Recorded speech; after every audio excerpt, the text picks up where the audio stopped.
all about and whether there's a sanction. Just watch the skill here from Austin Gleeson. Tapped the ball up while he was on the deck. To be fair to Shane O'Neill, he was coming in committed to the tackle, you know, but Austin Gleeson will spring up again. Young fella like him, that'll be nothing to him. But the skill he had as he was sliding down to put his hand down, flick it back up in, you know, and then turn.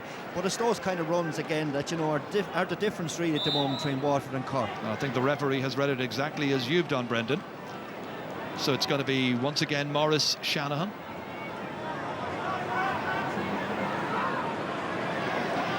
He's played really well in spite of coming in here because of a concern about a knee injury. Only missed one. So remarkable set of free taking we've seen here. Brilliantly done. And 1-9 for him.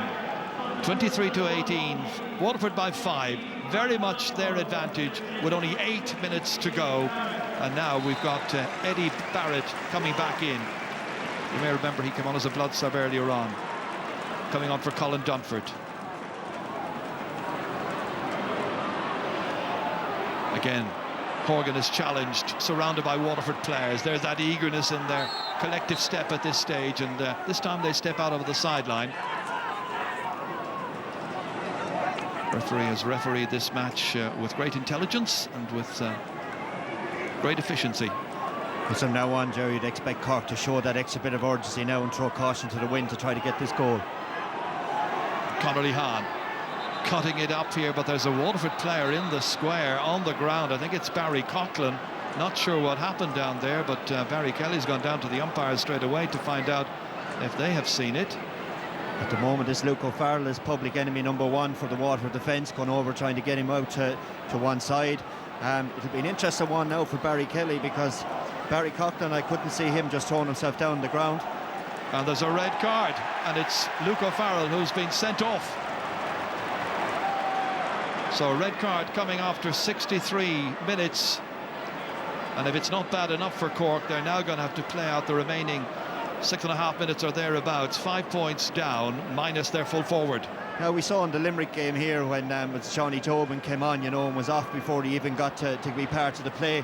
Any use of the hurley in around the square, especially with the umpires in there as well. It's very, very close, you know, and it's just a rash and silly thing to do, to even leave yourself exposed to getting sent off like that. Now, Luke O'Farrell comes off, looks a desolate figure coming off the pitch, but you know, it's just silly to get caught up in it. Your team are 5 points down, just concentrating on the ball, and right, forwards are going to get a bit of harsh treatment aside, or that's just the way it is. You take it and you take the ball in your stride then and try to, that's your retaliation. That's exactly it. So Waterford with the full complement, Cork down to 14. Meanwhile, it is Lee Hahn who drives it in there. Cork looking for something. Waterford set to deny them, and deny them well. Out to Taig the Burka. Very clever play by Waterford. Once they found their feet in this match, they knew they could expect a storm in the opening 15 minutes. That they got. Patrick Cronin here trying to prod it forward here, succeeding in picking out Bill Cooper. Hasn't scored so far, but he has now. Good score from Bill Cooper there. Obviously Pat Cronin getting the ball and having that look up that we're talking about all day. Slips the ball down the side to him, and there is a bit of room out there if he used the ball properly. Into the last 5 minutes.